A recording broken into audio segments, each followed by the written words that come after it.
चांगल्या नजरेनं पाहिजे। मुलींनाही माडी टाका।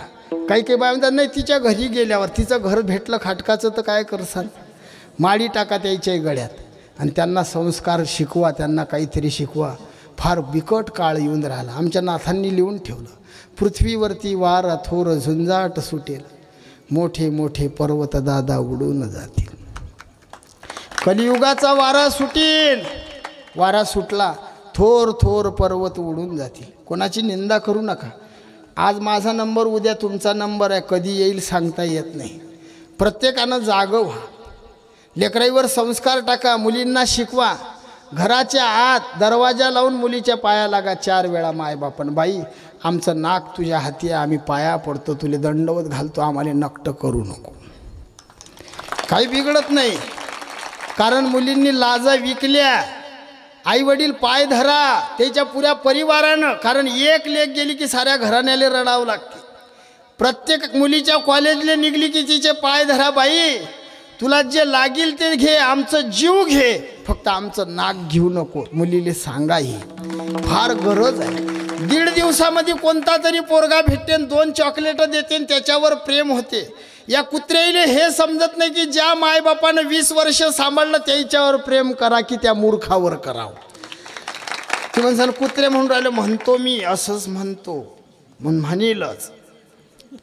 लाजा इकल्या, बरेच बाप जीव देऊन राहिले, रेल्वे पुढे कूदून राहिले, विष खाऊन मरून राहिले। अरे तळहाताच्या फोळासारखी लेक सांभाळली, तिनं जर विश्वासघात केला आणि दोरानं गळा कापला, त्या मायबापाले कमी दुःख आहे? मुलीनं, प्रत्येक मुलीनं तुम्ही जर माय बापाला दुखून संसारात गेल्या, पती मालक केला, मी लिहून देतो पांडुरंगाची शपथ घेऊन, तुमच्या जीवनात दुःख आल्याशिवाय राहणार नाही। जो आईबाप, अरे आईबाप म्हणजे देव आहे। कोणतेच मायबाप लेकराचं बुरं चितत नाही, हिताचं करत असतात, हिताचं। लेकरांवर विश्वास ठेवा, आईवडिलांवर। सगळ्या लेकरांना, मुलं असतील मुली असतील, त्यांच्या विरोधात जाऊ नका, ते देव आहेत, त्यांना दुखवू नका। पूर्ण परिवार नाही, पूर्ण नातेवाईक खाले पाव लागते। एका मुलीनं जर काही केलं तर सगळे बापू हो, असे दिवस आणू नका। आईवडिलाला सुखी ठेवा, आईवडिलाला दुखवू नका। त्यांनी जर तुम्हाला गरिबाच्या हातात बांधून दिलं तरी देवानं त्यांच्या हातात बांधलं, तुम्ही आनंदात राहसाल एवढी गॅरंटी आहे। पण मूर्खाच्या संसारात पडू नका। कितीतरी हिंदूच्या मुली इस्लामाच्या घरात गेल्या, मांस खाऊन राहिल्या, मरून राहिल्या, विकून राहिले, ते लोक मारून बॅगीमध्ये भरून राहिले। असे दिवस आपल्या आईवडिलावर आणू नका। अंधार होते घरात, ज्याची मुलगी पडून गेली त्याला असं वाटते जगाव की मराव, पण त्या आईवडिलांनाही मी सांगून देतो, असा दिवस कोणावरही येणार आहे। नाथांचा अभंग आहे, पृथ्वीवरती वारा थोर झुंजाट सुटेल, मोठे मोठे पर्वत उडून जातील, विपरीत होईल, बहीण भाऊ दोघा जणाचा विवाह लागेल, पती सोडून घरोघरी फिरतील, नारीन पुत्र तो होईल पित्याचा वैरी, स्वतःचा मुलगा बापाचा खून करीन, झालं नांदुरा तालुक्यात। असे दिवस येणार आहे। म्हणून मायबापाने असं समजा, एखादी जर अशी घुबड गेली, अशी मुलगी गेली, फार दुःख वाटू देऊ नका, काळ वाईट आहे। भजन करा देवाचं।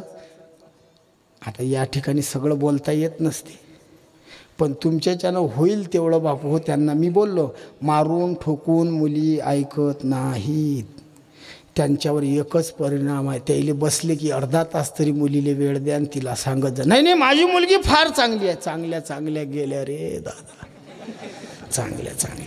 म्हणून सांगतो, मायनं लक्ष ठेवा। मोठा फोन घेऊन द्यायचा मुलीले, एवढा मोठा, हो म्हणतात।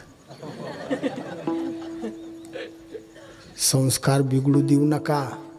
गॅदरिंग आलं की स्वतःची माय लेकराले कपडे घालून देते, बाई बारीक नाचजो बाई, नंबर आला पाहिजे।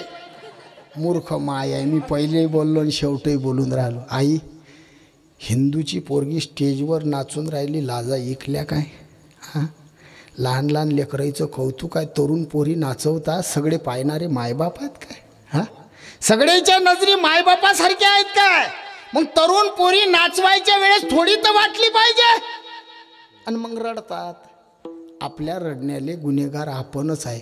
मुलीवर संस्कार टाका, 4 वेळा पाया लागा। प्रत्येक माझ्या बहिणीला माझी विनंती आहे, सर्व मुलीला, कधीच असं पाऊल उचलू नका की ज्या पावलामुळे तुमच्या सर्व भाऊ बहिणी मामे मावश्या वडील यांच्यावर संकट येईल असं पाऊल उचलू नका. सुंदर स्वच्छ जीवन जगा. तुमचं नाव काढलं की तुमच्या बापाची कॉलर टाईट झाली पाहिजे, मान सरळ राहिली पाहिजे अशा वागा अशी विनंती करतो. हे सेवा भगवंताच्या चरणी अर्पण करतो. 2 चरण राहिले ते पुढे येऊन सांगतो. माझे ज्येष्ठ श्रेष्ठ सर्व गुरुबंधू मंडळी सर्वांना खूप खूप धन्यवाद देतो. 11:30 वाजले. मी एवढं कीर्तन करत नाही. मी 11:45 सोडतो बुवा कीर्तन. ऊस गोळ झाला म्हणून काय मुळासहित खावा, प्रीतीचा पाहुणा झाला म्हणून काय फार दिवस राहावा. जवाई आहे 2 दिवस, 3ऱ्या दिवशी जर जवाईन म्हटलं अटीच बसतो. सासरा म्हणते एवढ्या म्हशी सोड, नदी नदीनं हेड. कीर्तन लांबू नाही, पण हे आता जवळचंच गाव म्हणून सगळे प्रेमाचे वाटले. अर्धा तास लांबलं. जाहीर माफी मागतो.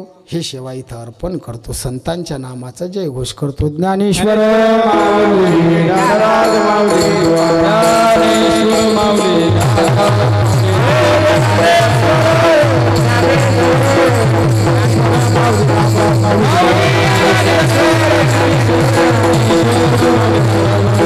विठ्ठल जय